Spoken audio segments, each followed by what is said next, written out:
UPSC ర్యాంకర్స్ని ఎలా కొంటున్నారో తెలుసా? Yes, నేను చాలా డీప్గా దీని గురించి ప్రెసెంట్ ర్యాంకర్స్ తోటి మాట్లాడడం జరిగింది. అంతకుముందు ర్యాంకర్స్ కూడా మాట్లాడాను. ఇక్కడ ఇన్స్టిట్యూట్స్ యూపీఎస్సీ ర్యాంకర్స్ని కొనే వాళ్ళు ఎలాగున్నారు, సపోర్ట్ చేసే వాళ్ళు ఎలా ఉన్నారు, ఏది చేతకాని వాళ్ళు ఎలా ఉన్నారు, ఈ మూడు గురించి మనం మాట్లాడుకుందాము. అందరూ ఇలా లేరండి, అందరూ యూపీఎస్సీ ర్యాంకర్స్ ఇలా లేరు. కొంతమంది వాళ్ళకి తెలియకుండానే ఈ ట్రాప్లో పడిపోతూ ఉన్నారు. అప్కమింగ్ ర్యాంక్ కొట్టే వాళ్ళకి, గ్రూప్ 1 కానీ గ్రూప్ 2 కానీ యూపీఎస్సీ కానీ ర్యాంక్స్ కొట్టే వాళ్ళకి సో ఈ వీడియో మీకు చాలా హెల్ప్ అవుతుందని నేను అనుకుంటున్నాను. సో ఫస్ట్ ఆఫ్ ఆల్ ఏంటి అంటే, కొత్తగా ఢిల్లీలో కొన్ని కంపెనీలు వెలిసాయి. ఈ కంపెనీలు ఏం చేస్తాయంటే మాక్ ఇంటర్వ్యూస్ వాళ్ళ దగ్గర సంతకం తీసుకుంటాయి. సో ఆ కంపెనీ పేరు కూడా నాకు తెలుసు, కానీ ఇప్పుడు అప్రస్తుతం కాబట్టి దాని గురించి మాట్లాడలేదు. అని ఎవరైనా యూపీఎస్సీ ర్యాంకర్ వచ్చి సో ఇలా జరుగుతుందని చెప్పి ఓపెన్ అప్ అయితే మనం మాట్లాడగలుగుతాం. సో నాకేంటి ఇన్ఫర్మేషన్ తెలిసింది త్రూ యూపీఎస్సీ ర్యాంకర్ ద్వారానే ఇన్ఫర్మేషన్ తెలిసింది. But still they are not coming out, వాళ్ళు బయటికి రావట్లేదు, మనం ఏం చేయలేం.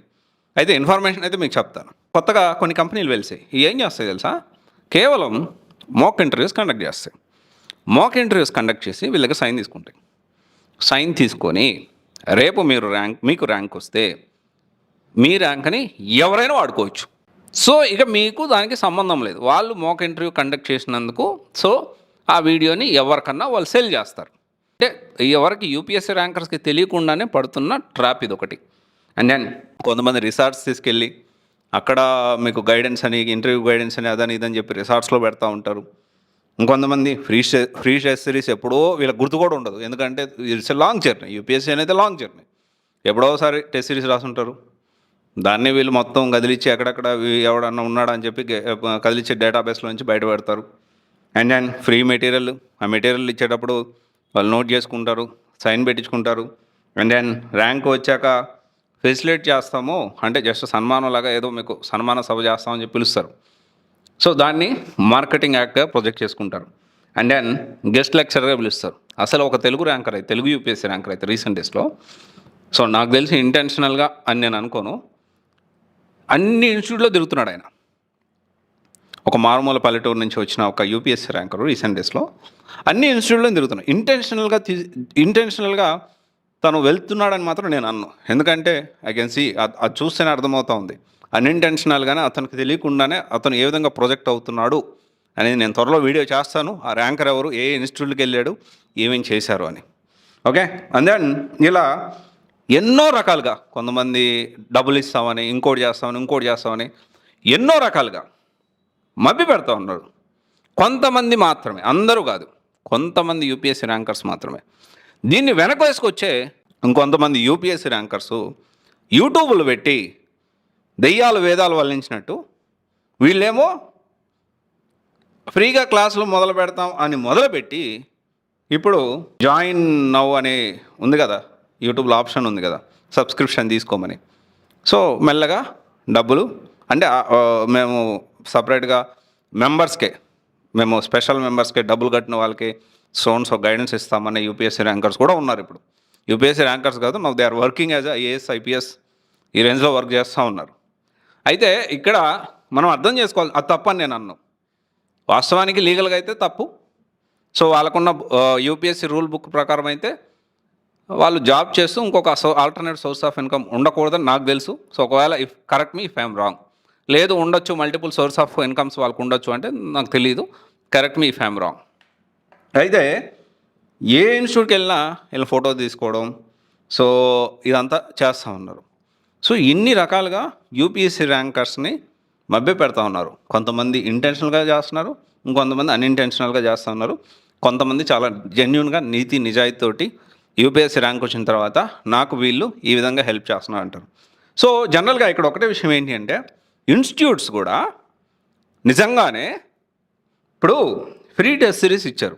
ఆ టెస్ట్ సిరీస్ ఎంతో కొంత వీళ్ళకి హెల్ప్ అయి ఉంటుంది కదా. వాళ్ళ దగ్గర ఆన్సర్ రైటింగ్ తీసుకున్నారు, ఎంతో కొంత హెల్ప్ అయి ఉంటుంది కదా. మాక్ ఇంటర్వ్యూ తీసుకున్నారు, ఎంతో కొంత హెల్ప్ అయి ఉంటుంది కదా. అండ్ దెన్ తర్వాత చూసుకుంటే ప్రిలిమ్స్ పాయింట్ ఆఫ్ వ్యూలో గైడెన్స్ తీసుకున్నారు, మెయిన్స్ పాయింట్ ఆఫ్ వ్యూలో గైడెన్స్ తీసుకున్నారు, పర్సనల్ మెంటార్షిప్ తీసుకున్నారు. అంటే ఏదో ఒక రూపంలో ఒకరి దగ్గర తీసుకున్నారంటే ఎంతో కొంత నాలెడ్జ్ అయితే గెయిన్ చేసుకున్నారు. సో నేనేం చెప్తున్నా అంటే, వాళ్ళకి ఎంతో కొంత రైట్ ఉంది, వీళ్ళ యూపీఎస్సీ ర్యాంక్స్ వేసుకోవడానికి ఎంతో కొంత రైట్ ఉంది. కానీ కొంతమంది ఉంటారు యూపీఎస్సీ ర్యాంక్స్ వాళ్ళమ్ముడు పోతున్నారు, వీళ్ళమ్ముడు అంటే వీళ్ళ విధంగా జరుగుతూ ఉన్నారు, యూపీఎస్సీ ర్యాంకర్స్ ఇలా చేస్తున్నారు. వాళ్ళు కొంతమంది అసలు యూపీఎస్సీ ర్యాంక్స్ ఏ విధంగాను హెల్ప్ చేసి ఉంటారు, కానీ యూపీఎస్సీ ఇన్స్టిట్యూట్ రన్ చేస్తూ ఉంటారు. ఇప్పుడు చాలామంది యూపీఎస్సీ ఇన్స్టిట్యూట్, నేను ఒక కమెంట్ చూశాను. నేనన్నా జాబ్ క్యాలెండర్ గురించి ఎందుకు ప్రశ్నించారు, అందరూ ప్రశ్నించాలి కదా అని ఒక వీడియో చేశాను. నేను ప్రశ్నిస్తున్నాను. మా ఛానల్లో మార్పు అనే ఛానల్ ఉంది, దాంట్లో నేను ఈ జాబ్ క్యాలెండర్ గురించి సంబంధిత గవర్నమెంట్ని కూడా నేను ప్రశ్నిస్తూ ఉన్నా, క్వశ్చన్ చేస్తున్నా. అయితే ఇక్కడ కొంతమంది ఇన్స్టిట్యూట్ వాళ్ళు ఏది చాదు కదనమాట. సో వీళ్ళకి డైరెక్ట్గాను ఇండైరెక్ట్గాను ఒక్క ర్యాంకర్ కూడా వీళ్ళ దగ్గరికి రాడు. ఎందుకంటే వాళ్ళకి కోచింగ్ ఒక ఆర్గనైజ్డ్గా ఉండదు. తక్కువ కోచింగ్ పేరుతోటి చలామణి అవుతూ ఉంటారు ఆన్లైన్లో ఆఫ్లైన్లో కూడా ఉన్నారు. తక్కువ కోచింగ్ పేరుతో చలామణి అయ్యే వాళ్ళు ఆఫ్లైన్లో ఆన్లైన్ రెండిట్లో ఉన్నారు. సో ఇక్కడ ఫస్ట్ పాయింట్ ఏంటి అంటే యూపీఎస్సీ ర్యాంక్స్ వచ్చినంత మాత్రాన ఒక యూపీఎస్సీ ఇన్స్టిట్యూట్ మనం ఎప్పుడు సెలెక్ట్ చేసుకోకూడదు. కొంతమంది ప్రిలిమ్స్ క్వాలిఫై కాకపోతే యూపీఎస్సీ ఇన్స్టిట్యూట్ పెట్టొద్దా అంటున్నారు. సో అంటే అలా పెడితే తప్పేంటి అంటున్నారు. సరే, నీకు అసలు బేసిక్ ఎట్లా వెళ్ళాలో నీకు తెలీదు. మీరు ఎలా ఫ్యాకల్టీని పెట్టి మీరు ఎలా రన్ చేయగలుగుతారు? ఇదేం బిజినెస్ కాదు కదా. Course education is a business nowadays, కాదనట్లేదు, కానీ నీకు అవగాహన ఉండాలి కదా. సో అందుకనే నేను చెప్పొద్దు. కానీ యూపీఎస్సీకి సంబంధించి నాకు ఇప్పుడు ఒక 10 లక్షలు, ఒక 20 లక్షలు, లేదా ఒక 50 లక్షలు ఉంటే నేను కూడా ఒక యూపీఎస్సీ ఇన్స్టిట్యూట్ పెట్టచ్చు కదా. అది కరెక్ట్ కాదు కదా. ఎవరైనా డబ్బులుంటే యూపీఎస్సీ ఇన్స్టిట్యూట్ పెట్టచ్చు అంటే ఏం న్యాయం చేస్తారు? ఒక టీచర్ ఒక యూపీఎస్సీలో ప్రిలిమ్స్ క్లియర్ చేసి మెయిన్స్ దాకా వెళ్ళి మెయిన్స్ క్లియర్ చేసి ఇంటర్వ్యూ దాకా వెళ్ళిన వాళ్ళకి ఒక అవగాహన ఉంటుంది. అంటే చివరి స్టెప్ వరకు వెళ్ళారు కదా. So they can run better. So this is what I'm trying to say. Prelims కూడా క్లియర్ చేయని వాళ్ళు ఇన్స్టిట్యూట్ ఎలా రన్ చేస్తారు? నేను చాలామంది నన్ను అడుగుతూ ఉంటారు, మీరు యూపీఎస్సీ ఇన్స్టిట్యూట్ గురించి మాట్లాడుతున్నారు, సో మీరు యూపీఎస్సీ ఎప్పుడన్నా రాశాను? నేను రాయలేదు. But I'm not running A institute. నేనేం ఇన్స్టిట్యూట్ నడపట్లేదు, కానీ ఇన్స్టిట్యూట్ చేసే తప్పులు నేను మాట్లాడుతున్నా యాజ్ ఏ కామన్ ఆడియన్. ఇప్పుడు నాకు యూపీఎస్సీ ఇన్స్టిట్యూట్ తోటి దాదాపు ఒక 2017 అంటే ఇప్పటికి ఆల్మోస్ట్ 9 years ఎక్స్పీరియన్స్ ఉంది. 9 years నుంచి I worked around all over India. Hyderabad, Vijayawada, Delhi and బెంగళూరులో ఒక ఆన్లైన్ ఇన్స్టిట్యూట్కి కొన్ని రోజులు పనిచేశాను నేను. సో టు అండర్స్టాండ్ అసలు వీళ్ళు ఏం మిస్టేక్స్ చేస్తారు, ఏ విధంగా ప్రాజెక్ట్ చేసుకుంటారు, ఎలా మార్కెటింగ్ చేసుకుంటారు, ఎలా చేయకూడదు, మరి ఇంత జెన్యూన్గా లేరా, ఇంత అనెథికల్గా ఉన్నారా అని చెప్పి నేను క్వశ్చన్ చేయడం మొదలుపెట్టా. ఐఎమ్ ద పర్సన్, చాలామంది అనుకోవచ్చు ఐఎమ్ ద ఓన్లీ పర్సన్. ఇంతమంది బెదిరింపులు, మూకమ్మడికి దాడి చేశారు కొన్నిసార్లు నా మీద. ఇన్స్టిట్యూట్ అందరూ కలిసి మూకమ్మడికి దాడి చేశారు, పోలీసులతో బెదిరించారు ఫోన్ చేయించి. కానీ నేను ఎక్కడా తగ్గలేదు. ఎంతో కొంత హెల్ప్ అవుతుంది. అండ్ అఫ్ కోర్స్ అందరూ బిజినెస్ చేస్తున్నారు, నేనేం దాంట్లో ఎక్స్క్లూడ్ కాను. నేనేం బిజినెస్ చేయట్లేదు అనట్లేదు. కానీ నేను చెప్పే ఇన్స్టిట్యూట్ జాయిన్ అయితే మీకేమన్నా ఇబ్బంది అయితే ఖచ్చితంగా నేను మాట్లాడతా. యూ కెన్ క్వశ్చన్ మీ, గల్ల పట్టుకొని అడగండి నాకు ఇబ్బంది అవుతుందని. నా వల్ల జాయిన్ అయిన ఒక్క స్టూడెంట్ ఇబ్బంది పడినా నేను ఒప్పుకోను ఫస్ట్, ఇర్రెస్పెక్ట్ ఆఫ్ ఎనీ ఇన్స్టిట్యూట్. అది మనం ఇక్కడ ఇంపార్టెంట్. సో యూపీఎస్సీ ర్యాంకర్స్ ఈ విధంగా కొంతమంది తెలియక ఇవ్వబోతున్నారు. సో దీన్ని మెజర్గా అంటే యూపీఎస్సీ ర్యాంక్స్ వచ్చాయని తెలియకుండా ఇన్స్టిట్యూట్లో జాయిన్ అవ్వద్దు. Okay, thank you.